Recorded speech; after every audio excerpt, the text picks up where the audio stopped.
So people ask me, how did you get involved in the occult? Like, why did you get involved in the occult? And other people say to me, is Reiki really that bad for you? Is yoga really that bad? They look innocent, they look harmless. And well, this is my experience. When I made my first video, I said I'd make another one and give more detail around how I got caught up in all this stuff. And the main thing for me is to see how easy it is to get fooled. And a lot of these things, you experience things and it sucks you in more into believing that there's something there. And then you meet other people who start confirming it. Now, where it started for me, it started back funny enough, at high school. I was playing these computer games back in, I think it was about year 8, Dungeon and Dragon type role-playing games. And one of them was called Ultima 5. And in this game, you go around trying to kill monsters and so on, casting spells, summoning demons, reading scrolls, trying to practice virtues and all this kind of stuff. And in this game, there's one character that I used to say the name aloud of. And when I was casting spells in game, I'd actually say these spells aloud with my mouth, these spells to summon demons, I was just thinking it was all innocent, harmless fun, and not thinking there's anything, it's just a game. And I remember having some strange experiences as a child that only now they start to make sense. And a couple of those things were, I would be sitting at my desk and I'd start drawing 5-pointed stars on pieces of paper, literally hundreds of these 5-pointed stars. Over and over, I just kept drawing 5-pointed stars. I don't know why, I just started doing it. Another thing that I noticed that was strange that would happen was I would stand up and I'd feel this energy starting to rage through my body. And I remember just like experiencing this energy raging through my body, not knowing what it is. And I thought to myself at the time, I can't tell anyone about this because if they knew about it, they'd probably think I'm going crazy. And I didn't think anything of it. And all these years later, I actually found my year 10 high school folder. And the folder, when I was cleaning my house, because I was trying to get rid of all this rubbish out of my house, and I noticed when I opened this high school folder, it actually had a large 5-pointed star on the inside cover with a circle around it with an upside down crucifix at the bottom. Now, I was going to a Catholic school, so how did this happen? What happened, And after high school, I started playing other role-playing games like Ultima Online and World of Warcraft. Again, thinking they're all harmless fun, but these are games of the occult. But for me, it was just a bit of fun. Now, later on in my life, I had a very successful life. I worked, in large banks. I finished actuarial studies. I was very successful with my job. I had everything you can imagine: money, experiences. I got married, had 3 beautiful kids. Anything you can imagine, I had. And in the eyes of the world, I was a raging success. And then in my 30s, some of the addictions in my life started with alcohol. Some of the addictions started to get out of control and much worse. And it got to a point where I had some really, really terrible experiences, and I went into a rehab. And after a 3-week rehab program, I came out of it and I started to go to these 12-step programs. And the people I was given a psychiatrist after rehab, and before rehab I was actually seeing a psychologist. And these people were taking care of me and helping me to deal with various addictions and so on. Now with the 12-step program, one thing I noticed was it helped get rid of all addictions out of my life. Even things like smoking and gambling. For some reason, I tried to follow it as best as I could, and all the addictions just seemed to stop. To such a point where I just couldn't believe I'd stopped these addictions. And I was going to these meetings for about 6 months. And towards the end of it, I started to see it was God who was helping me overcome these addictions. So when I would look at the 12 steps, you have to surrender to God, you have to admit that you're powerless over the addiction and so on. But I started to be attracted to the word God. I started to be attracted, and I could see I couldn't give up these things, but it was God helping me. And then when I would pray the surrender prayer at the end of the meetings, I felt like it was giving me strength. So I started praying the surrender prayer outside of meetings and so on. And I was sharing all this to my psychologist. And then I started to have a desire to go back to the church. And so I stopped going back to church back in high school. Around the time I started playing these Dungeons and Dragon games, I also fell into sins of the flesh, because I didn't realise that there's anything harmful about sins of the flesh at the time. I thought it was all, there's no harm to it. But around that same time, I stopped going to confession, but now I felt this calling to go back to church, and I was telling this to my psychologist. Now she said to me an interesting thing. She started to suggest that I didn't need to go to meetings anymore. And I found this puzzling, because I know when I was going to these meetings, people who stopped going generally relapsed. But she kept suggesting I didn't need to go to meetings anymore. And then someone at the meeting also told me I don't belong there, you don't have to go to meetings anymore. Then someone close to me also said, why do you go to meetings? I was just getting this pressure for people in my life, including my psychologist, that I didn't need to go to meetings. And my work hours had started to increase again, and I thought, maybe they're right. Maybe I don't need. I've been 6 months, without these addictions. Maybe I can stop.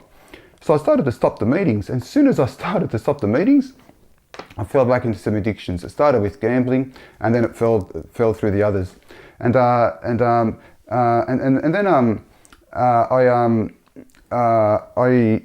I went back to the psychologist and told her what happened, that I started falling back into the addictions. And then she started telling me, Eddie, you can't just stop the meetings without replacing it with something else. And then she started to tell me, why don't you get involved in meditation? Why don't you start meditation? She kept pushing me to try meditation. And I thought, okay, well, I'll do what she says. She's a psychologist. And so I started Eastern meditations, ones you find in Buddhism. And funny enough, it was actually exactly the same type of meditation that she practiced. And while I was practicing this meditation, I became quite good at it quite quickly. And there's different levels of this meditation. Firstly, it starts with just controlling your breath and slowing your breathing down, and then it progresses to other levels.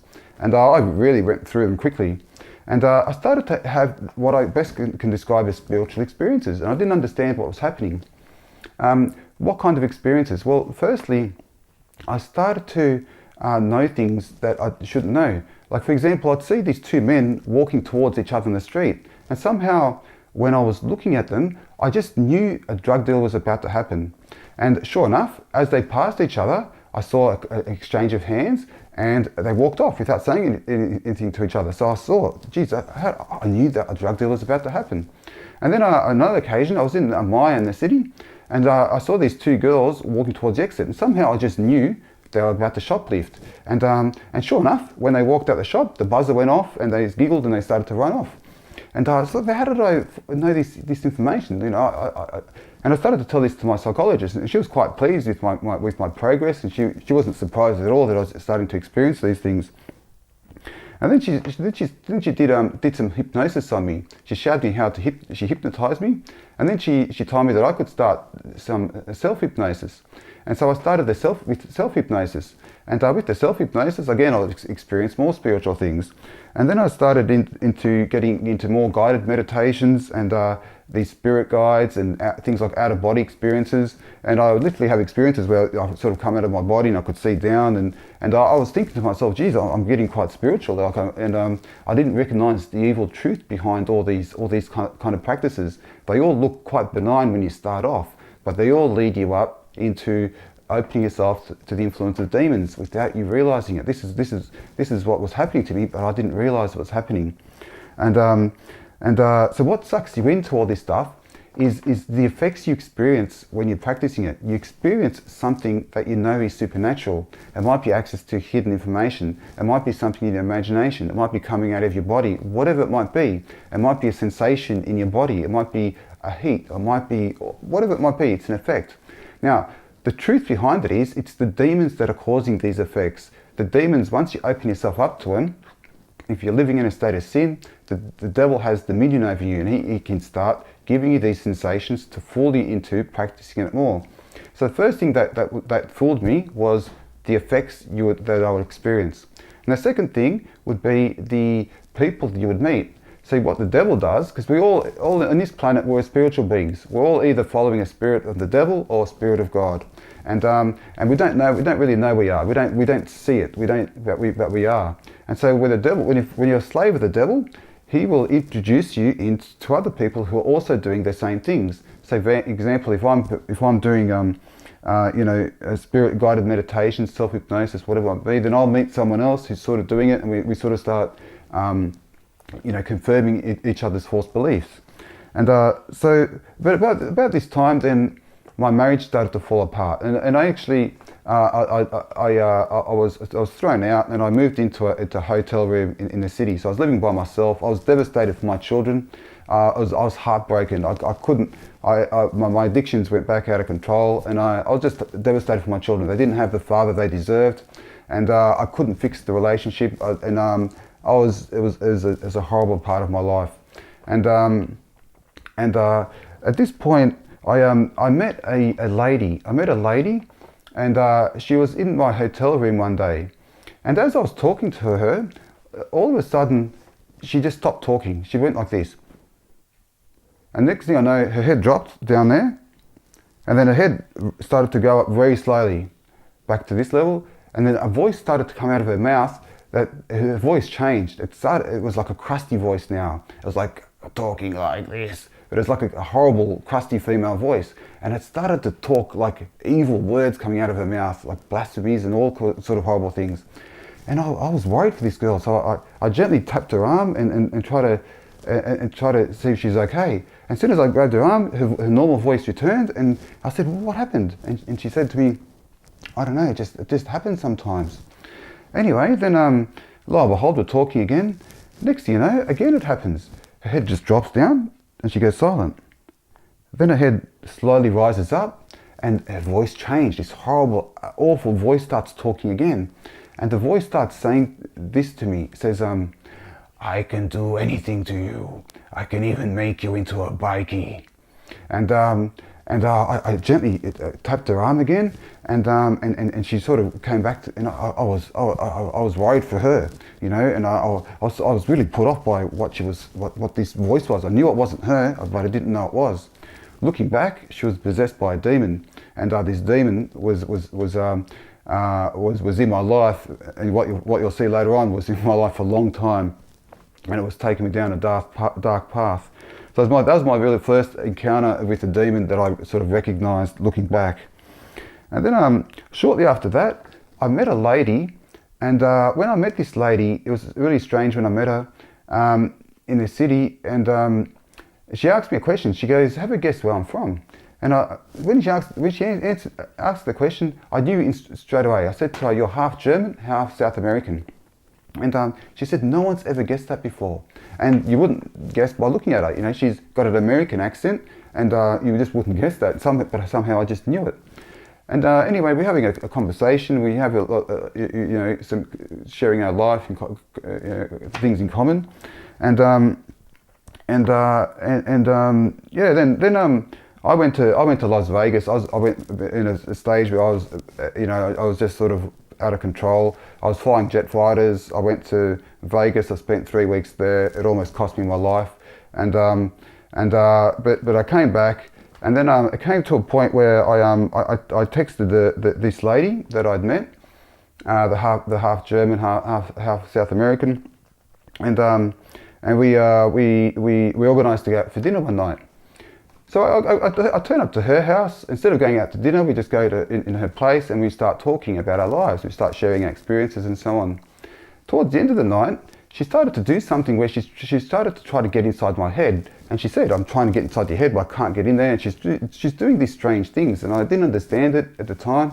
And we had an argument, and then I left. And by this time it was around midnight, something like that, 11 o'clock midnight. And I walk out of her place. This is in the city in Sydney here. And when I walk out of her place, I'm walking down the street. And while I'm walking down the street, it's dark, it's middle of the night. All of a sudden, I'm in this place everything is brilliant white. Somehow I was in this place where everything was white. The floor was white, the walls, everything was everything was like made of light itself. And I didn't know where I was. I knew my body was walking along the street, but I wasn't in my body, I was in this white place.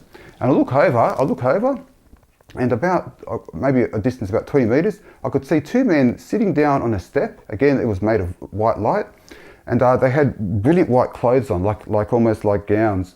And they were sort of looking down at the step, and they were sort of like playing with something, like just with their fingers, just passing the time away.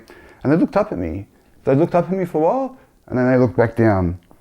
The next thing that happened, I started to hear this noise, and it sounded like a chainsaw in the distance, like woo, woo. And this noise started to get louder. Whatever this noise was, it was getting louder and louder, and it was coming towards me.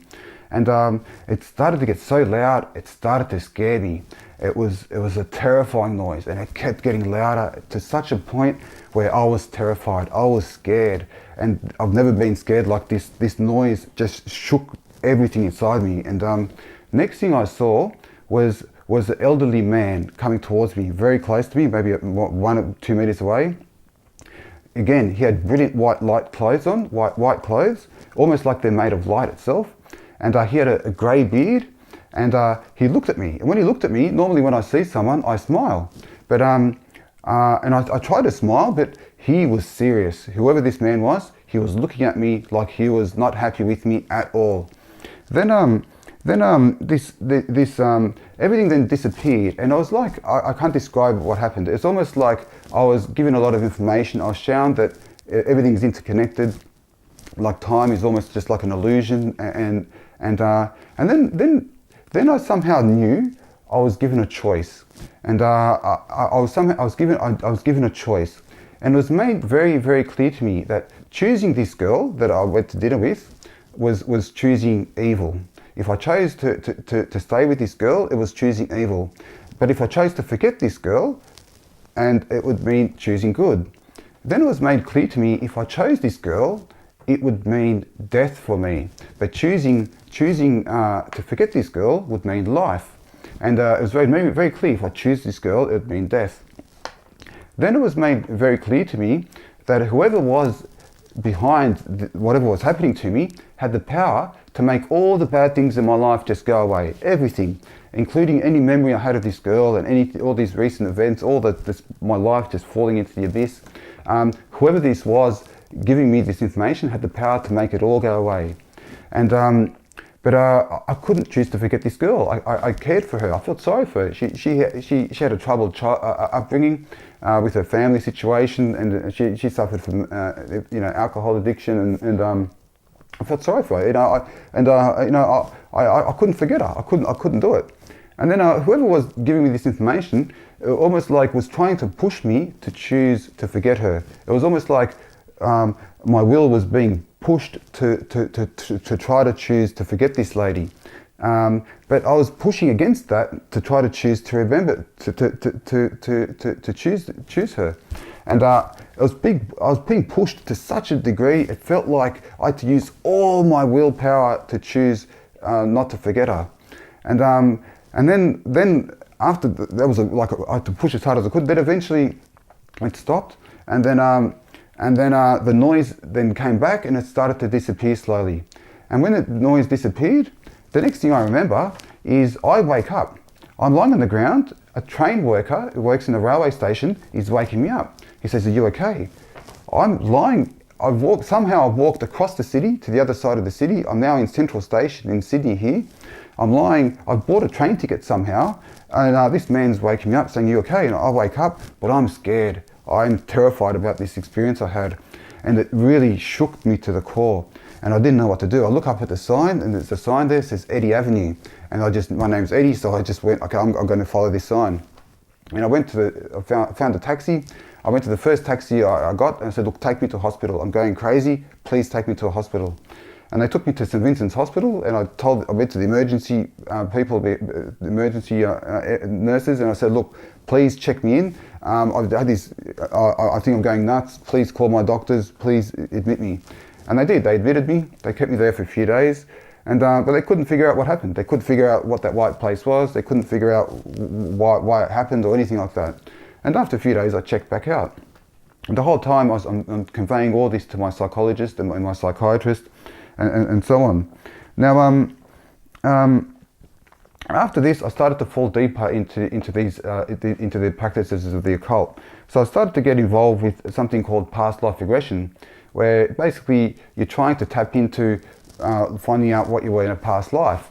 Now, when I did this, I didn't really know if it would work or not, but I had an experience where I could see in my imagination when I'm doing it, I could see a name and a person who I apparently was in a past life. So I went to Google, I checked this person out, I found him, and this man was actually an actuary, and I completed actuarial studies. I worked in the actuarial field in these insurance companies, and this man was an actuary as well, which is a pretty rare profession. So that's what's the chance of that? I looked up at his working history, and this guy his first job was at Prudential Insurance, and my first job was at Prudential Insurance. And I thought, what's the chance of that? Now, of course, what really happens between these, because this is one of the effects that falls into believing into past lives, is when you dabble in this stuff, the devil or these demons push this stuff into your head.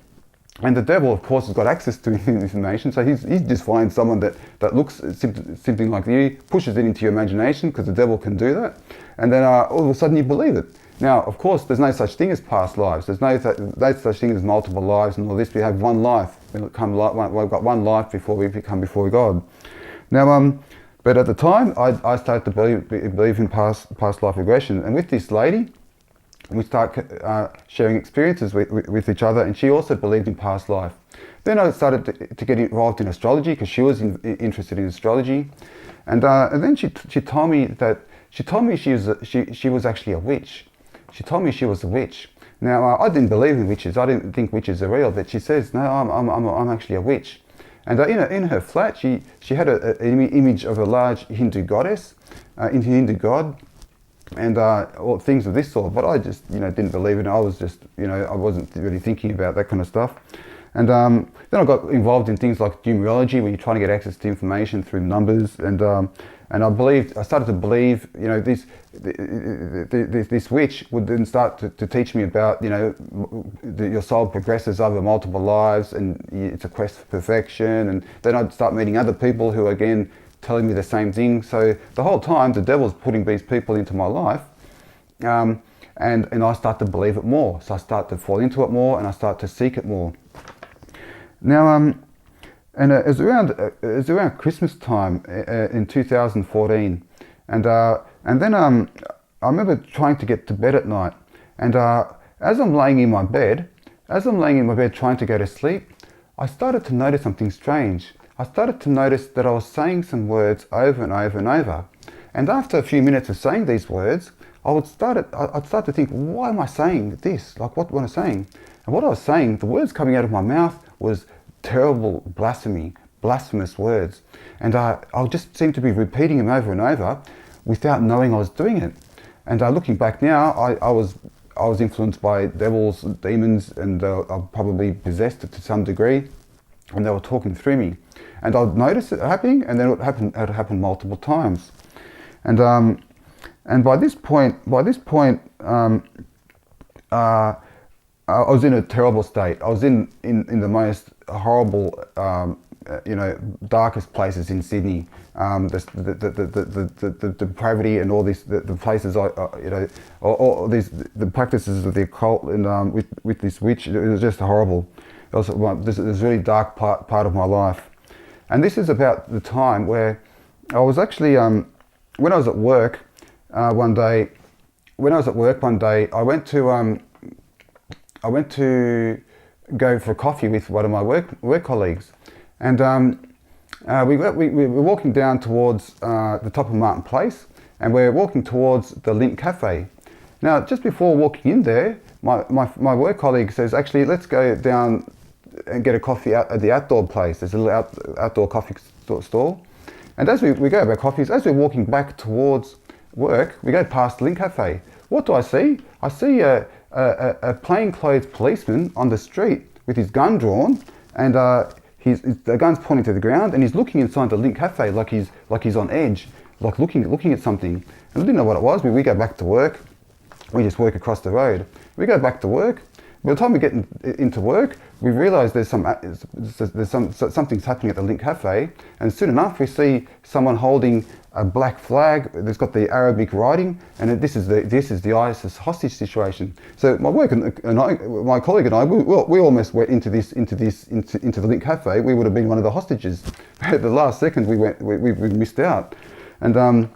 Anyway, the whole day we were locked up in our building. There was bomb scares. We couldn't stay next to the windows. There was police with machine guns. It was crazy, and I couldn't get back to my flat because it was near one of these supposed bomb places, these bombs. And so I called the witch and I said, look, can I stay at your place tonight? I'm not comfortable going back to my place. And so she said, yeah. So I stayed at her place that night. And then after that night. After that night, I sank much deeper into the occult. Of course, the devil then, after that night, had more dominion over me. And the more dominion the devil has, the more he can do. The more these experiences he can give you, he just fools you into it. And so then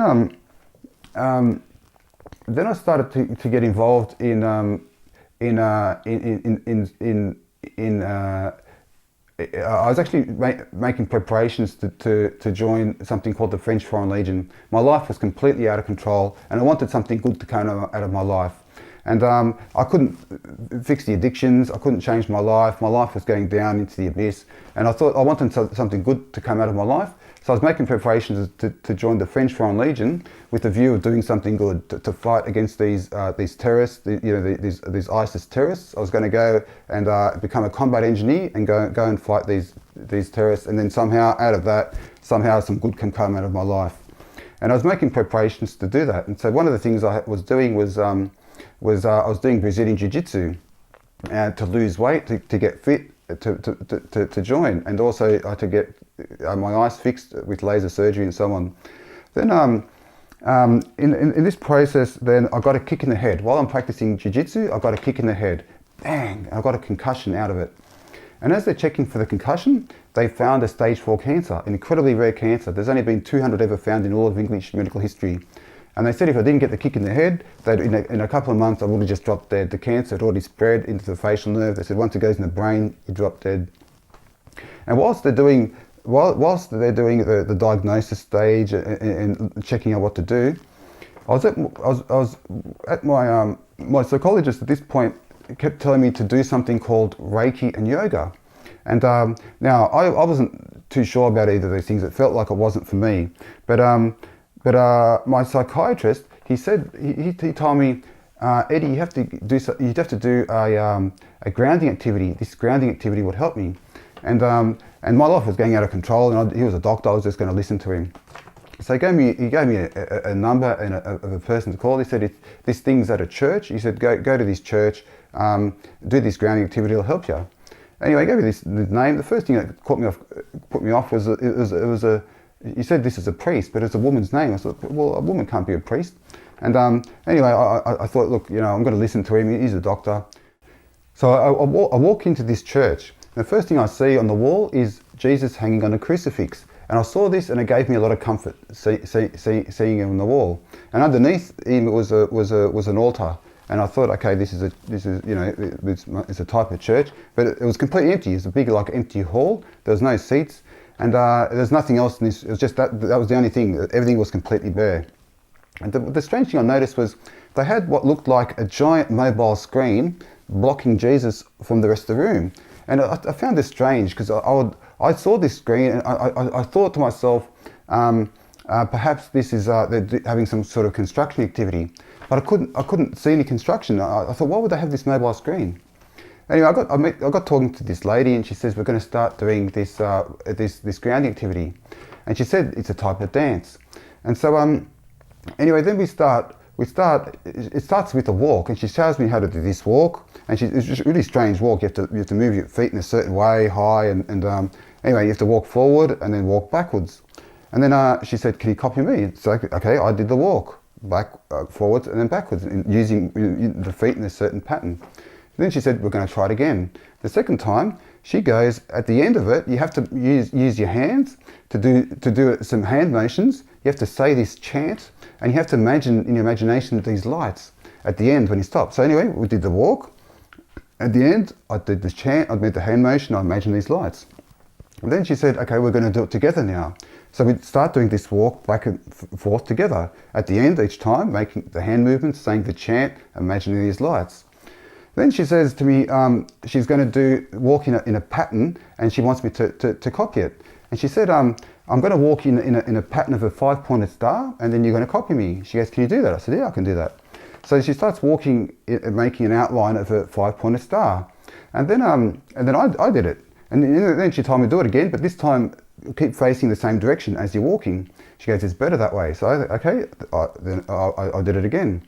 The next time she demonstrated at each point, when you go to each point, you stop at that point, you do that hand motion, you say the chant, and you imagine a light at each point. So then I walked at each point, I stopped, did the hand motion, did imagining the light, and so on. And the next thing she did was put candles on the ground. So she put candles where the points of these star was, and then she said it's better with candles. So then I do it with the candles. And at this point, I felt this is wrong. Something's not right about this. I don't know what this is. It just doesn't feel right, whatever this grounding activity was.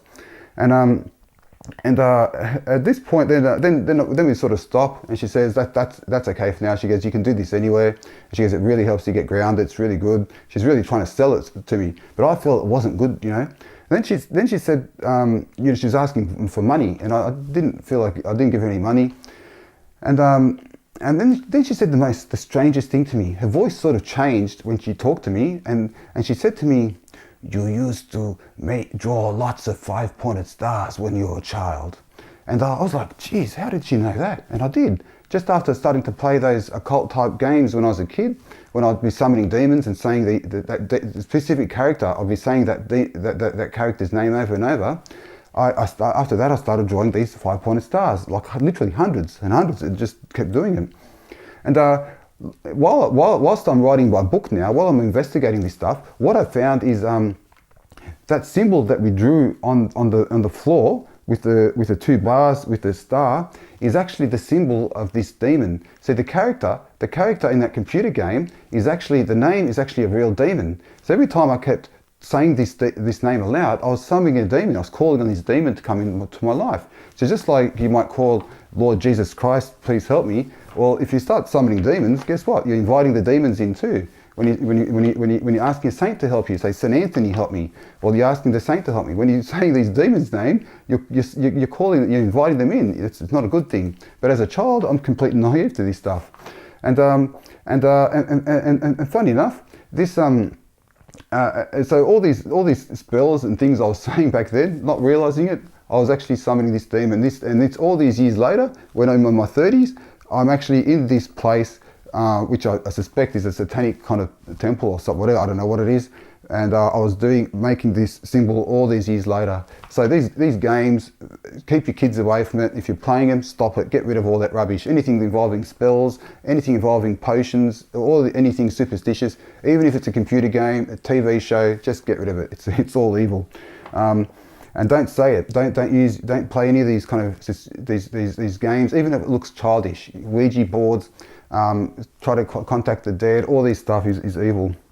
But the next thing, when I stepped out of this so-called church, the instant I stepped out of this church, I felt something horrible come into me, bang, and it hit me in the guts. And I bent over. I was half like coupled over. Something just horrible entered me, and I was like, it was painful. And all of a sudden, everything I was looking at started to become disorientated, and it was like moving, and I was like dizzy, like I was incredibly intoxicated. And I was walking down this street, and I turned, and I went back on Darling Street, and I felt horrible, and everything looked scary around me. And I saw the signs of these shops, like one was like a meat shop or something, and it just made me feel horrible. And I was walking down Darling Street, then I turned, and I saw one shop, and I noticed in the shop it had statues of Buddhas and had all these crystals and things of that sort, and I felt like drawn to go in there. I have to go in there. As soon as I stepped in that shop, that horrible feeling, gone, just disappeared instantly, and I felt great walking to this shop. Of course, the devil wanted me to go to this shop, right? And so I step in this shop, and I start looking at the merchandise, and I start talking to the people there. Now the ladies who work there, they're all involved in Reiki. They're Reiki practitioners. So I then thought, geez, I'm going to get involved in Reiki because I walked to the shop, it felt great. So now these ladies are practicing Reiki, so I'm going to do it. I didn't really, want to do it when just my psychologist said it, but now there's other women also raving how good it is. I thought I'm going to give it a go. And then I started buying crystals, I started buying incense, and they were teaching me how to perform rituals with incense. They were teaching me how to use crystals, how to charge them. There was ones shaped like wands, and you use them for special things. And they said some of them you have to charge in moonlight, some in the sun, you have to bury some, you have to, all this kind of stuff. So they were teaching me, and I was lapping this up. And I went to this shop many times. I became one of their best customers. And I got involved in the same shop. They've got crystal healing, all this kind of stuff. That's it's all demonic. It's all from the devil. But at the time, I didn't know. Now, then it became time for me to get into Reiki. So I called up this one Reiki practitioner, and she also happened to be a medium, and she knew hidden things about me. Again, it's the demons revealing the information to her about me, and it sort of sucked me in more just hearing this. And anyway, she gave me a number of this man who practices Reiki, and by this point I think, okay, I need Reiki. I've got this cancer, I want to try to heal it. So I go to see this man, and I tell him my scenario, and I said, look, can you make me a Reiki practitioner? He goes, look, normally it takes 6 months of performing Reiki on me, and then you might consider becoming attuned. But he said, it's possible. So he performs Reiki on me. And what it is, it's supposed to be something like a laying of hands type of healing that a man founded in Japan.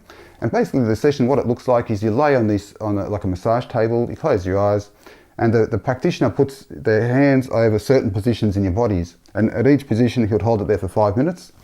Now what I noticed when he was doing it on me was there would be a strong heat emanating from his hands. And the next thing I noticed was I drifted off into sort of like a sleep-like state. I wasn't asleep, but I was sort of like unconscious. I wasn't aware of things happening to me. It felt peaceful. It felt, good even. Like it didn't look, I wouldn't suspect anything bad about Reiki at all.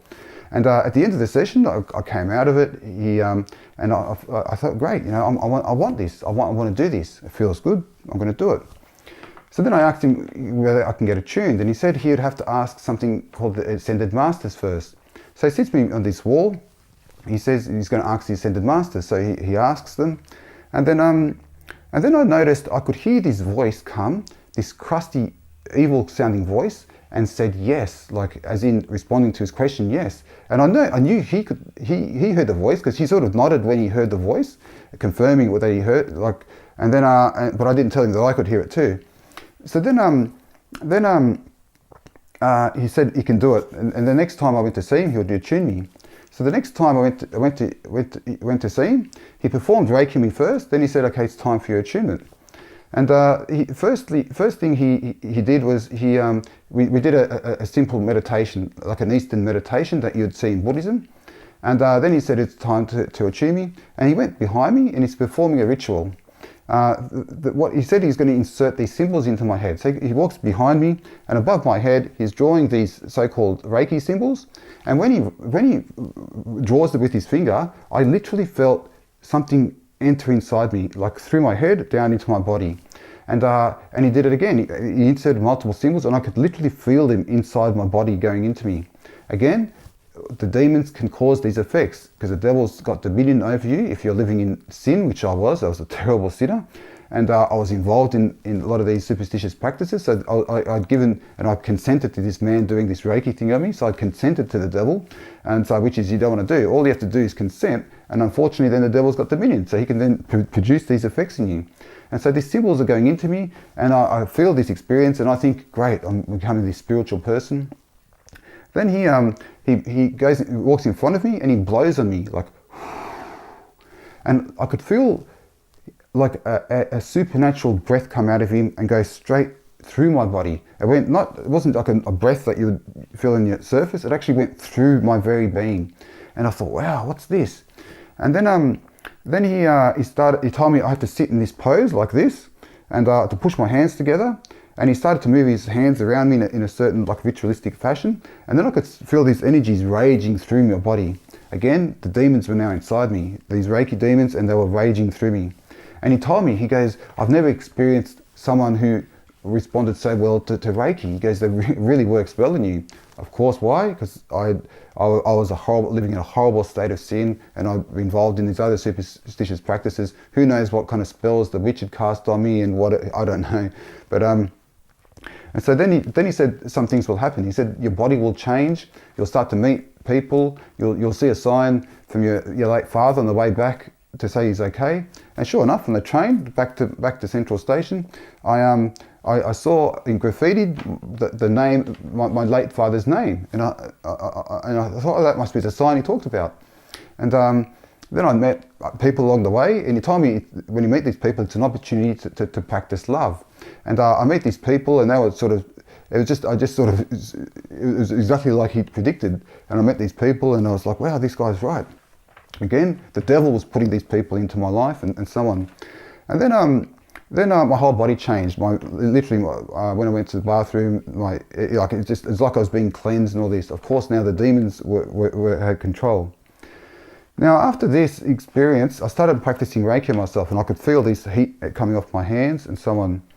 Then I met someone, an old acquaintance, and this acquaintance, I told him about the Reiki, and he wasn't surprised at all. And he looked around, and no one was looking, and he said, "Put your arm out." So I put his arm out. We're in this coffee shop, and I put my arm out, and he put his hands over me.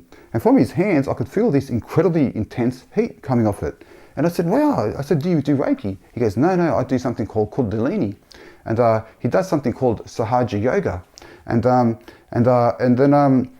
I thought, that's strange. It feels the same as Reiki, maybe more intense. Anyway, then my psychologist told me to get involved in yoga, but it wasn't for me. But now after this man said it, and I come across a brochure about Sahaja Yoga elsewhere, and I thought, okay, I'm going to give it a go. This must be for me. So I went to a Concord library, and I went to this place. They had Sahaja Yoga. Now this was advertised on one of these morning television programs. It's in libraries around Australia. It's in Lane Cove Library. It's in a lot of libraries. And I walk in there, and it seems completely innocent. On the front of the class, they put an image of a Hindu lady with a red dot on her head. And you basically have to say something. They sell it as meditation, that it's helpful. Anyway, then basically you sit there, and you have to put your hands in certain places in your body, and you have to say some words. And I think, okay, I'm just going to do what they say, and I followed it to a T. Now, when I was putting my hands on my body, I could feel this energy raging through my body, and I could literally feel it raging through me. And I stayed after the class, and I told the instructor and his wife, I said, look, I experienced all these feelings raging through me when I was doing it.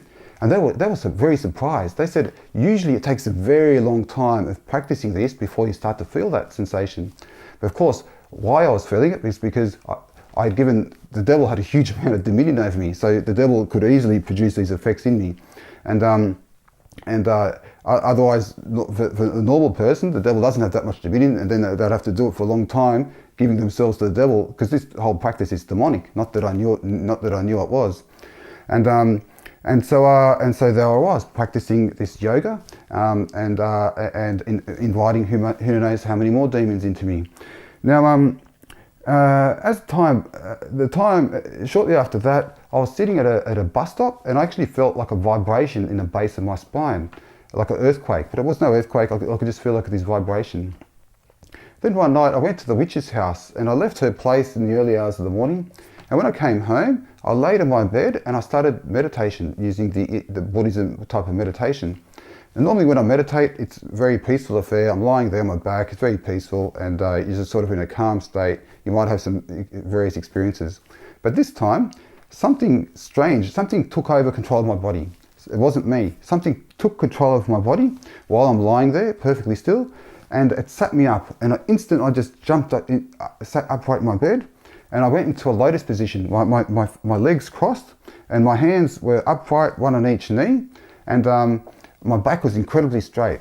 Then I felt some energy at the base of my spine, start to rumble, start to build. And then it sort of built and it exploded out of the base of my spine, and it started to rage inside me. It started to bounce around my insides here, and it started to sort of wrap around my spine, and I could actually feel it rising on my chest, and then it went into my head, and then it exploded through my head, and this white light came out of the top of my skull and went straight upwards, an incredibly cold white light.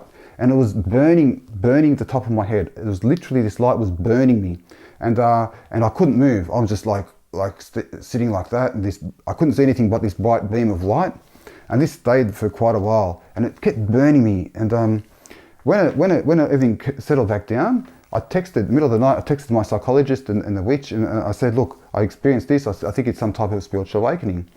Of course, spiritual awakening that you experience in yoga is nothing more than demonic possession. And I think the spirit's called, the demon's called Kundalini. And there's no such thing as this Kundalini dwelling in your spine. It's all rubbish. The truth behind it is that by performing these practices of yoga, and so this type of practices, Sahaja Yoga, and is inviting these demons into you. So, and then once you progress through it, you get possessed by this demon. So the aim of yoga, they say, is spiritual awakening, but the truth behind it is the result of yoga is demonic possession. And I experienced it. And after this experience, everything changed my life. A thick layer of skin peeled off my face from the left to the right. A thick layer, much thicker than you lose when you get sunburnt. And it just peeled off. And the next thing, my whole diet changed. In an instant, I couldn't eat meat. No meat, no milk, no dairy. I was a strict vegan. I was just repulsed by meat, repulsed by dairy. And in it, bang, the very next day. And the other strange thing that happened was I had an aversion to women. Not that I didn't like women, but I just sort of I might see the most beautiful woman walking past me and I just wouldn't even pay attention. And all these, I was completely changed as a being. Of course, I was possessed by even more demons now. And so then my psychologist got me involved in tapping, which is, they call it emotional freedom techniques, where you sort of tap supposedly on these energy meridians in the body, supposedly to release emotions and all this stuff. Again, it's a superstitious activities. And when I was performing it, especially when I was doing it in tandem with the psychologist, I feel this energy is raging through me. I could feel the effects of it. Again, it was the devil giving me these effects to believe in his stuff. And but the process itself, firstly, it's superstitious and it's demonic as well. So don't get involved in anything that's trying to manipulate energy systems of the body, anything that involves rituals. If you're looking for medical treatments, look for proven clinical trials. Anything that's got a confirmed clinical trial, it's okay. This stuff, it's demonic, it's evil. So don't get involved in it. Then I started believing in chakras, all these kind of stuff. Then I started to see a fortune teller and a shaman. I came across and I got my fortune teller, my fortune read, and they said my past life, I used to be an Egyptian, all this kind of stuff. And then I went there with the witch, and funny enough, the fortune teller said an angel introduced the witch and I together. And she was right about that. It was definitely an angel who introduced us, but it was a fallen angel, it was a demon. And anyway, I believe these lies, and again, I was falling deeper into this stuff. And around this time, with the shaman, I started to experience. I went to her place, to her house, and she showed me into a room where she would have all these forms of idolatry set up, and an image of some angel that she called the head of all the angels. And I never heard of the name of this angel before. And she said she prayed to this angel, and anyway, she said to me, people can actually communicate in thoughts. And I said, how? And she goes, easy, just like this. In an instant, we could start talking to each other with our thoughts alone, with not words. And I thought, this is strange. And then I had experienced the same thing with my psychologist. I could talk directly to her with my thoughts, and she could too. And I thought, oh, this is quite novel. And then I started getting involved. My Reiki teacher started to invite me to something called full moon drumming groups, where on the night of a full moon, they'd get together. He would act as a spirit guide, and you perform various rituals, and you have these drums, and you chant, and you do all this kind of stuff, trying to invoke these spirits. You're trying to find out things, and he's giving you crystals. It's all this occult kind of practice. And the people that are there, you think they're harmless. You think, everyone believes they're doing good. No one believes they're doing evil. We just get caught up in it because you experience these effects, and you're confirming each other's false beliefs. This is what the devil does. He gets you believing in a lie. I met an old work colleague who said he can talk to dead people. These people started to come out of the closet and start talking about their spiritual experiences. Of course, it was the devil, because they're slaves of the devil, just like I was a slave of the devil. And we start to share these occult type experiences. Now, just before my surgery, I went to the witch's house again one night, and it was only like maybe a day or two out of the surgery, and she got me to sit down on the couch, and she started to tell me she was going to do something, and it's almost like she was trying to get me to agree with her, to consent with her, to submit to her. And her voice changed. Her voice changed. It became more of an evil kind of voice, and she was really trying to press me to consent to her. And I was sort of consenting, and then I was saying yes, I'll do what you say, and all this kind of stuff. And then we started communicating with our thoughts alone. It was the first time it happened with her. She stopped talking, but again, I could then talk to her directly with our thoughts, and she kept telling me to do things, and I'll just do them. Next thing I know that happened was, I heard what sounded like an aerosol can, like shh. And when I heard it, she said, "Don't worry about that." But in an instant, the whole room changed. The room went cold, and I felt something then press me down. I was on the ground, and I felt like something was pushing me down, and like it was throttling me, and it felt like I was out of breath. I couldn't, but I had to consent to the witch. I had to give my will to the witch. I had to do what she said. I had to submit to her, and on the end, I did. And then I heard a voice came up, this horrible demonic voice, not out of her, just out of in that room, and said to me, "Would you like to marry us?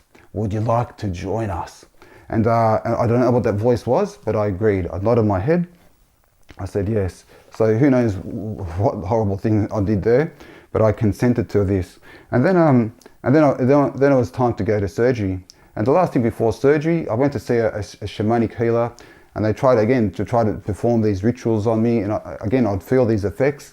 It felt like they were pulling the cancer out of me. I was so convinced that it worked that I actually convinced my doctors to give me another ultrasound scan so I could see, because I thought the cancer had gone. Of course, the cancer didn't go, and I actually believed that it reduced. But looking back now at the scans, it didn't reduce. It was the devil trying to push false beliefs into me about this stuff working.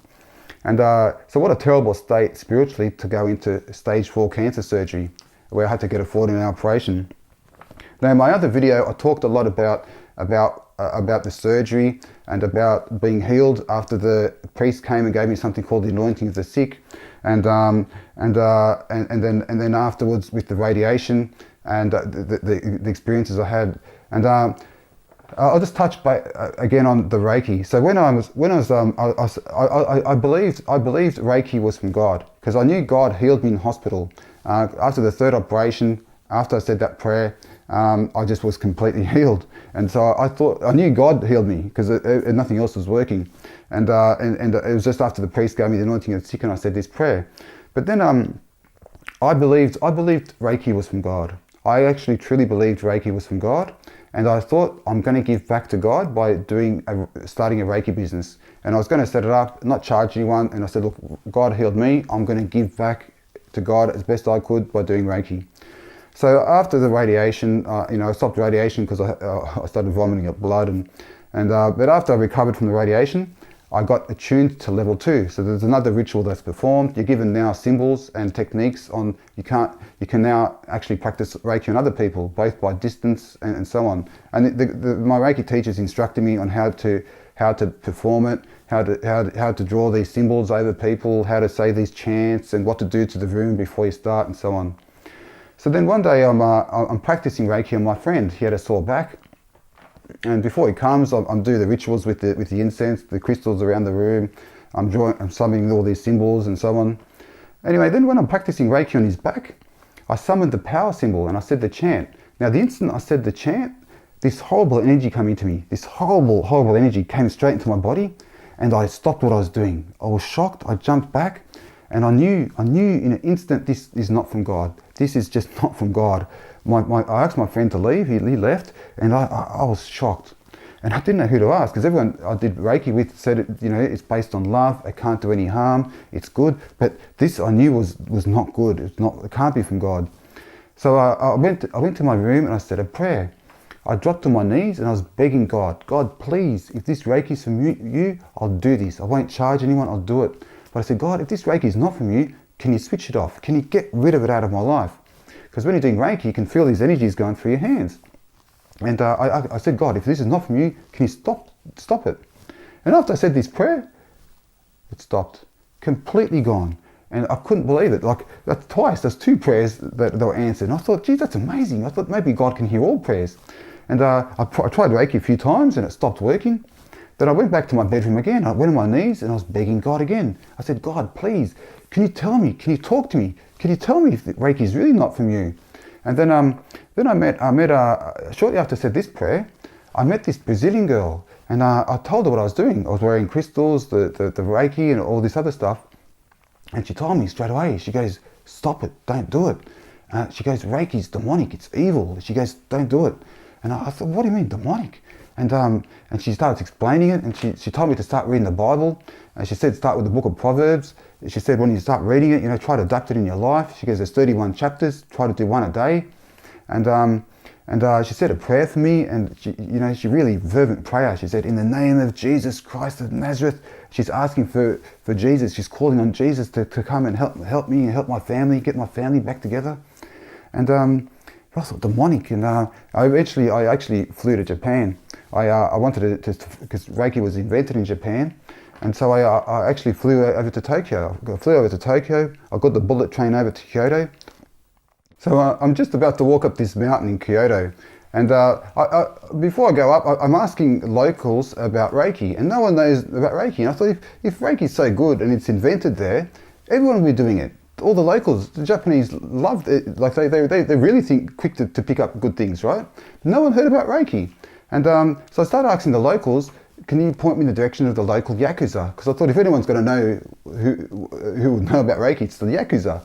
So anyway, they put me down the direction of this downtown place, and I go into this place, and it's a pub, and I walk up. I said, look, I'm looking for the Yakuza. And this man looks at me and goes, I am Yakuza. And I said, okay, great, he must be for me. And I asked him a question about something, and he didn't like what I had to ask. And so and I could tell they didn't want me there. I left. But I left this pub, but I wanted an answer, so I went back in there. And again, this man was behind the bar, and he wasn't happy to see me come back. He wasn't happy at all. But then we got talking, and I ordered a beer, had a beer, and then I bought him a beer. And then we started sort of talking a bit, but then he was agitated. He sat next to me, and it looked like he was trying to pick a fight with me. And anyway, then you could see that I was docile, and I wasn't hostile to him. And so then we sort of became friends. We started just chatting to each other. And I asked this man, I said, I started asking him about Reiki. I said, do you know anything about Reiki? And he goes, look, he told me he doesn't know anything about Reiki, but he said he knew someone who did. And so he sends a text message to his mate. And he sends a text message to his mate. He's Japanese. His English is not the best. And he gets a response from his friend. He gets a response back. And it's in Japanese, and it doesn't know how to say the English word. But he's got one of those phones that translates English, Japanese to English, and he translates the word to English. Anyway, he doesn't know how to pronounce the English word. So he holds up the phone to my face, and it's got one word, demonic. And I thought, oh, this is not good. That's 2 people now said the same thing. So I didn't go up the mountain in the end. I cancelled my trip short, and I came back to Sydney. And by this point, someone told me to see a priest. A priest could help me. And I didn't really know, how a priest could help. But I went to see a priest, and funny enough, when I went to see my local priest, he actually had a book on his table, and the book was Reiki, Tai Chi and Yoga, A Guide for Christians by a guy called Max Scully. And he gave me this book to lend, and I read it, and it was exactly my experience. It's It's deceptive. It sucks you in by the experiences, but it's actually from the devil. It's all evil. It's actually horrible stuff. So if you're involved in any of these things, Reiki, Tai Chi, yoga, any of these superstitious things I talked about, stop it. Get rid of it out of your life. It's all evil. It opens you up to demons. It influences you, and it hurts you. It actually causes real hurt. And once you're involved, it's hard to get the demons out. Now, he also gave me. He goes, Eddie, do you want me to hear confession? And I thought, confession? I didn't go to confession since I was in year 8 at high school. And anyway, for about 25 years. And I thought, okay, why not? You know, I'll have confession. And I forgot the prayers, and he was patient with me. He taught me how to do it again, and it came time to tell him my sins, and I didn't know where to start. But he said start with the 10 commandments, but I've forgotten the commandments. But he's patient with me. He's explaining it, and then I saw how much sin was in my life. I'm a horrible sinner, like one of the worst. It all started back in high school. It started with sins of the flesh, these occult type games, and it just skyrocketed over my life, and it just got worse and more sin and worse sin. It was horrible. Now, but after confession, I did the penance. After confession, my whole life improved. Everything. It was absolutely amazing. I couldn't believe it. My health, relationships, financials, everything got better. I got a great new job. I started working in North Sydney, and then I couldn't believe. You know, then when I went to church, everything became alive. I loved going to church. I loved the mass. I could understand what the priest was saying. When I read the Bible now, I could understand the Bible. There's like this incredible wisdom inside the Bible, and it was just beautiful to come back to the church, and I was going to mass again, and it was just beautiful. And this whole time of my life now, everything was sort of working out for the good. But after a few months, I fell back into some bad sin. I didn't realize how bad sin was at the time. Some old addictions have cropped up, and I got a worse condition this time called fibromyalgia. It's awful. It's all over body pain condition. Everything hurts, your muscles, your tendons, and this was intense. And I had to stop working. The doctors thought the cancer come back, but eventually they diagnosed fibromyalgia. They said there's no cure, and I couldn't work. I'm just at home. My mum's looking after me. They gave me the highest dose of this opiate drug. They gave me antidepressants to make me feel better about the pain, sleeping tablets, and all this kind of stuff. And this is my life. And I talk more about this in the other video, so I won't talk too much on it. If you want to see more, watch the other one. But basically, I was just living a life of pain and tablets. Then I came across something called the Rosary, and I started praying the Rosary every day.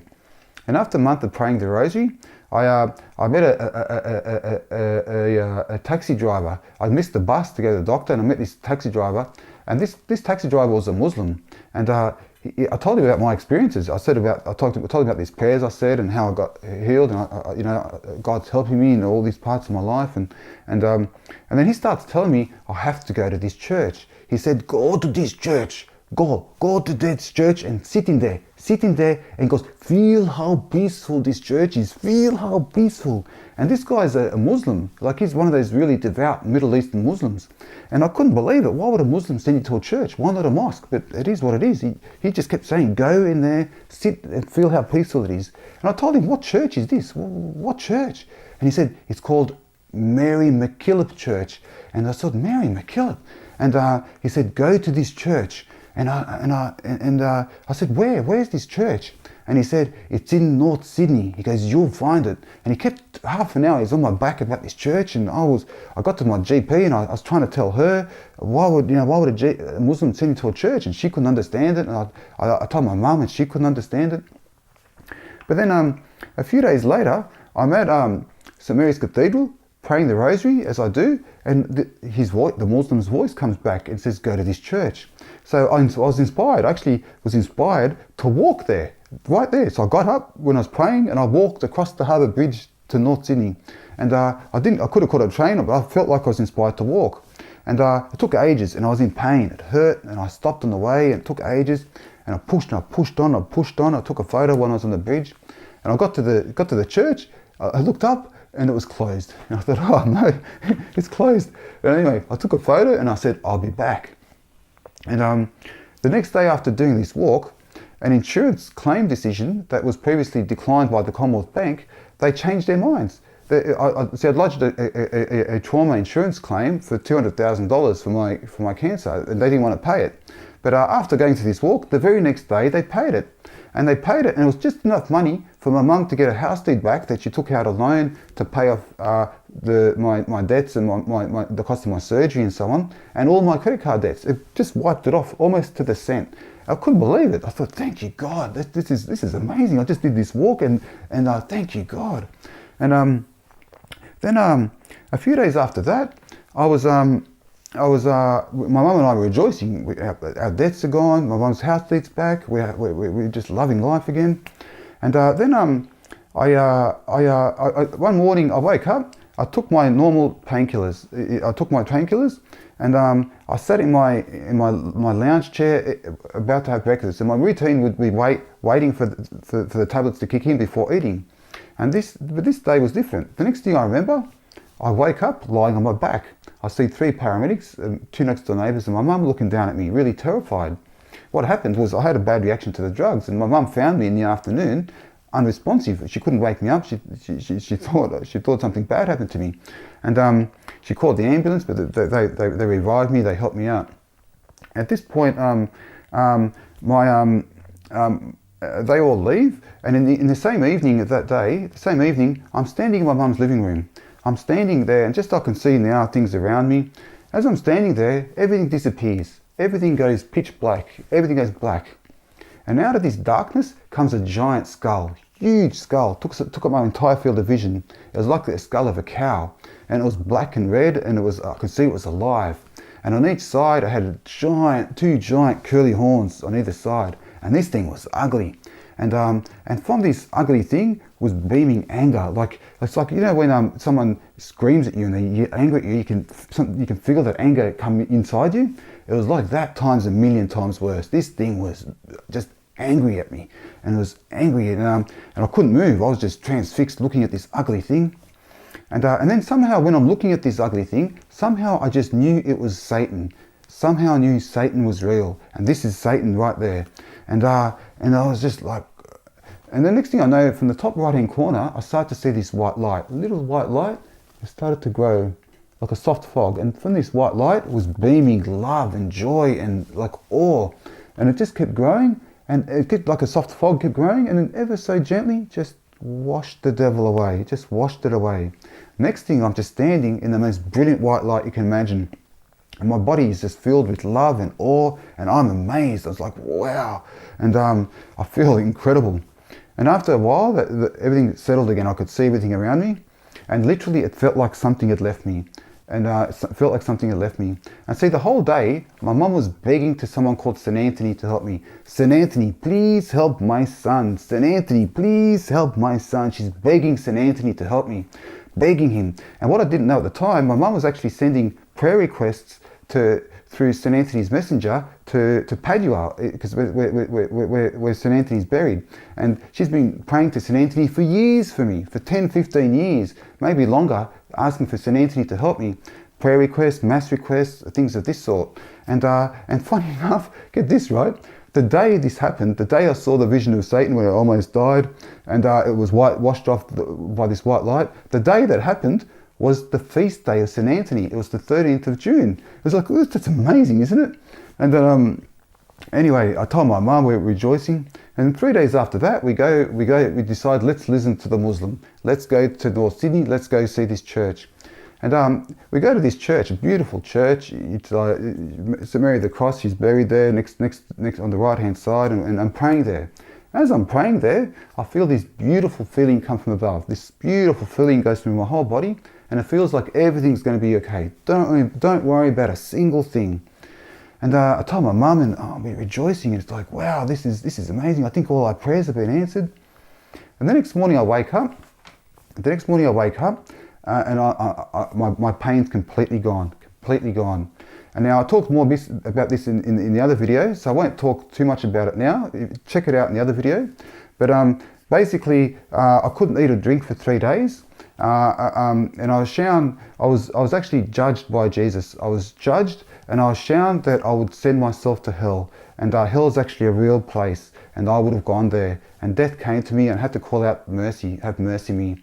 But Jesus came into my life. He helped me. He healed me, his angels came, and it was Mother Mary who interceded for me, but watch it in the other video, and it's great. And after that 3 days I couldn't eat or drink anything, and then it was almost like my life reset. So what then? After the Sunday, I started to see miracles. I saw so many beautiful rainbows, and God just changed my life. But I still had to go through periods of incredible combat with the devil. Someone gave me a deliverance prayer book, and I said a deliverance prayer. One of the things I said in this prayer was, show me how Satan still has a hold of my life. And I kid you not, within 60 seconds, I got 2 text messages. One was from the witch, and one was from an old colleague. And I couldn't believe it. Within 60 seconds, and it made sense to me then straight away. These people, because they're dabbling in the occult and witchcraft and all this, they somehow still had a lock on me, and I had to cut these people out of my life. I literally had to just, as much as I still like these people and I care for them and I want good for them, I just had to cut them out of my life. And it is what it is. So you have to make some tough calls sometimes, and you have to pick Jesus. And this one, I just picked Jesus because I was shown to me that these people are not good for me. And but then I was praying the Rosary every day, and I had many experiences with the Rosary, how powerful it is against the devil. And every time I'd sort of not pray it, I'd get, I just knew I had to pray. I had so many experiences with the Rosary, so keep praying the Rosary. Then after my conversion, I had this experience where I joined one prayer group, and they told me to go see a talk, someone who claims to have a gift of prophecy. And I went to this talk, thinking, okay, it's in a hall next to a Catholic church. So I went to see this, and this man started to sort of predict things about me and other people in the crowd. And I thought, okay, maybe it's one of these gifts they talk about, and I didn't think anything too concerning about it. And then next thing I know, this man's doing a talk, and it's doing a talk on spiritual warfare. And again, I found a little brochure from this prayer group, and I thought, okay, I'll go along, I might learn something. So I go to this talk, and as soon as I get there, I noticed this one girl look at me like strangely, and I thought, okay. And anyway, this man does his talk, and then while he's doing his talk, talking about spiritual warfare, then this lady puts her hand up and says, "Look, I used to be a Satanist," and she started to share her experience. I mean, this man, the so-called prophet, invited her to speak to the audience, but rather than sort of saying things about how God helped her life and delivered her, so on, she was sharing experiences that really started to instill fear into the crowd. Really graphic experiences, really downplaying the power of God and all this kind of stuff, and the Rosary and all this. She was really instilling fear into the crowd. And anyway, while she was sharing her experience, I walked up to this so-called prophet, and I started to tell him, look, I've got an experience I can share. I started to pray the Rosary, then I met this Muslim taxi driver. I saw a vision of the devil with this beautiful white light washed out, and my mum was praying to St. Anthony, and then I told him all the other experiences. I was judged, but I was delivered now, And I said, look, I can share my story with the crowd. It might help. And he said, oh, maybe later. Anyway, it was halfway through the day, and we went to Mass. And I noticed on my right-hand side sat this so-called ex-Satanist, this lady, and behind me sat this so-called prophet with 2 of his mates. And there's a normal Mass, as it's going through. Then I noticed the men behind me, they weren't saying the proper responses as you would normally say in the Mass. They were changing the words, and they were changing it in a bad way. And then it came time to share peace with each other, to shake hands. And I went to shake hands with this ex-Satanist. As soon as I shake the hand, I felt something evil come into me, something horrible, and it went into my whole body, and it just felt horrible. And then I turned around to sort of shake the people behind me, these men and the so-called prophet, and I noticed them cursing me. They were literally cursing me with evil faces, cursing me, and in church. And this evil feeling kept growing with me, and Mass finished, and I walked out of the church, and then met these people were then saying things to scare me and all this. And I walked into the hallway where we had the first talk, and as soon as I walked into this hall, I could feel an evil presence in there, this darkness, this bad feeling, and I knew at that point I knew I had to get out. So I walked out, and before I went, I noticed the whole place was covered in like sprinkled water. Normally I think maybe it's holy water, but who knows what these people sprinkled in that place. But I go back to my local church, and funny enough, Father Peter was hearing confession, and I told him what happened. I had confession, and I prayed a rosary in front of the Blessed Sacrament. Then as soon as I finished the rosary, that evil feeling vanished, gone. I was completely back to peaceful, normal Eddie. And then and I thought, I thought to myself, this guy might be not a real prophet, the gift of prophecy. Maybe he's a false prophet, and maybe that ex-Satanist, maybe she's still a real Satanist. Maybe they're trying to infiltrate into the church by these type of seminars and so on. Anyway, roll forward a year and a half or so, and then I've noticed this man doing another talk at the same place. So I thought, geez, this man needs some prayer, he needs someone to pray for him, and probably, and for the others he's sharing his story, his things with. And then, so I decided to go to a perpetual adoration chapel, and the instant he started his talk, which I think was like 7 or 7:30, I started to pray the rosary for him in front of the Blessed Sacrament. And as soon as I started the rosary, no kidding, I felt something literally crush my heart. It felt like something was crushing my heart, like literally crushing me. And it was like, oh, this. Anyway, I kept praying the rosary. I kept praying the rosary, and I pushed and pushed, and I prayed the rosary, and this thing was just crushing my heart. And I finished the rosary. Then I prayed another rosary, and I finished another rosary, and then I prayed another one, and it just kept crushing my heart. And I prayed the litany of saints. I prayed the litany to the Blessed Virgin Mary, the litany to St. Joseph, and I was just trying to just give this man as much prayer as he needed, but this thing was crushing my heart. I left the chapel, and I was disorientated. I felt dizzy. This feeling was in me. The next morning I wake up, it still hasn't gone. I thought, this is not good. Anyway, then I go to Mass in the morning, and I go to Mass, and the instant I received Jesus in Holy Communion, the instant I received Jesus, gone. Back to peace already. So the Eucharist is awesome. And but this poor man, I still pray for him, just not directly because of this. But I might one day I might get a few people to pray for him again. But just watch out when you go to these people with so-called gifts of prophecy, and these people. Be careful. You never know if they really truly are. Always check if do they have permission from the bishop. Always check these kind of things because these people have infiltrated into the church. And so basically, if you're involved in this kind of stuff, from my experience, it's all evil. These innocent computer games are evil. All these things of the occult, it's evil. Yoga, Tai Chi, Reiki, past life regression, Kundalini yoga, all this stuff, get rid of it. There's an excellent book I can recommend. It's called Deliverance Prayers for the Lady. It's written by Father Rippiger. He's an exorcist priest. You can read about, it's got all these things, it's got a list at the back of all these types of superstitious activities and so on, all these things that you might have questions about. It's got a whole list of it. He lists them out. There's big lists in the back of it. So I can recommend this book called the Deliverance Prayers. You'll find it. Just search for it online, you'll find it. It's a great book. It's got some great prayers. Make sure you read the front about dominion. So don't pray some of these prayers on people who don't have dominion to pray for them. Just read it, and if you need an exorcist priest, go get an exorcist priest. And what to do, if you're caught up in this stuff, what to do. Firstly, if you're not a Catholic, become a Catholic. Get baptized. Baptized, you're saying yes to Jesus, you're saying no to Satan. That's what baptism is. And Jesus forgives your sins. It forgives the punishment. Get baptized. Learn what it is. Go to see a Catholic priest, get baptized. That's the first thing if you're not a Catholic. And start praying. Start praying the rosary. Anyone can pray the rosary. Anyone. Pray the rosary every day. The devil doesn't want you to pray it, so it'll be hard. Just keep praying it. Pray the rosary. Write it next to your alarm clock. Write it somewhere. Just keep praying the rosary. Go to the sacraments regularly. Go to daily mass. Go to regular confession. If you're involved in any of this superstitious stuff, go to confession. Confess it with the priest. It'll break the link with the devil.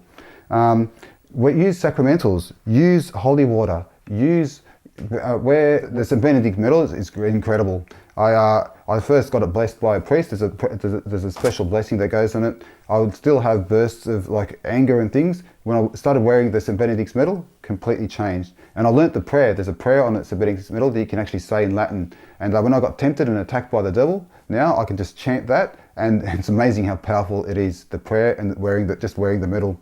And the brown scapular. Get it involved into there's an enrollment that a priest has to do, the brown scapular, learn about it and wear it. It's amazing. And a miraculous medal. So just simple sacramentals, but you get a lot of grace, a lot of protection from just wearing and using these sacramentals. Holy water, the demons hate it. I've seen it literally. They use it around you, use it in your house. Get your house blessed. If you're involved in this stuff, get your house blessed anyway, once a year. But you get your house blessed and clean out your house. If you're involved in this stuff, literally clean out anything that's superstitious, books about horoscopes, anything that's not Catholic teaching, things that promote even things like contraception, whatever. Get rid of it. Get rid of it out of your life. You know, anything that's any superstitious crystals in your house, horseshoes, any of this stuff, just do a clean out and get rid of it. And don't go curiosity, you know, searching for this stuff. Just don't do it. Now, you can also get masses. One thing that helped me a lot was getting masses said for reparation of sin and for healing. That helped me a lot. So you can get some masses said for you for that intention, and it helps. And also I got an anointing of the sick. It helped me later on, but of course you can only get that if you're seriously sick. Now the other thing I can recommend is praying the litany to St. Joseph. So St. Joseph is awesome. So it's a litany, and the demons hate it. It's really powerful. St. Joseph is awesome. He's awesome. So pray the litany, and one of them is St. Joseph, terror of demons. Pray for us. Just pray. St. Joseph is really powerful. He's a powerful intercessor. So pray that every day, along with your Rosary. Now, and change your life. Repair the damage that you've done. If you're involved in Reiki, involved in this kind of stuff, tell the people that you've done it on that it's evil, that it's demonic, and to change and abandon it, you know. Tell people, don't be scared about it. It's evil. It's, you know, we have to help each other out in this world. Don't worry about what people think. Some people, I say, agree and they do it. Other people, they're not ready yet. They might get a bit angry, but still tell them anyway. It's good. It'll stick with them in their head. Don't worry about the reaction. Just tell them it's evil.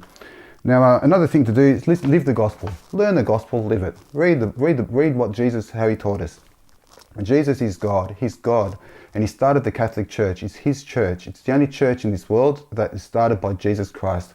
So become a Catholic, learn the sacraments, learn the gospel, live it. Live it by how you live it. So get rid of all these occult practices out of your life. Get rid of it. Now, another thing I can recommend is consecrate yourself to the Immaculate Heart of Mary. It's incredible. Give yourself to Mary. Read a book by St. Louis de Montfort called The True Devotion to the Blessed Virgin. It's amazing. Mary will transform your life. And Divine Mercy. Learn about Divine Mercy as well. There's a nice prayer for Divine Mercy. Learn about Divine Mercy Sunday, where Divine Mercy Sunday is such a gift. We can go there once a year and just learn about it and do it. And so don't be scared. Don't be hard on yourself if you're involved in any of these practices. The devil's deceptive. He deceives us by giving us these false experiences, these feelings, things in our imagination, introducing people into our lives to confirm these false beliefs. But don't be hard on yourself. You know, the devil's been around for a long time. He's had a lot of practice to condemn souls. So heaven and hell is real. This stuff is demonic. It's evil. Reiki is evil. Yoga is evil. All these things. Or other, you know, Eastern meditation. Don't get involved in it. Don't get involved in it. All these things start to open you up to the occult and inviting demons in. Don't summon demons, even in games, even in computer games, even in things that seem harmless. Don't do it. Just trust in God. Turn to God. Put your life to God. And look, I hope this talk's helped you. It's been great sharing my experience with you, and I hope it helps. And be joyful. We've got one life, so do your best to love God and to live your life for God. So thank you for listening, and I'll pray for all the people who watch this video. Thank you.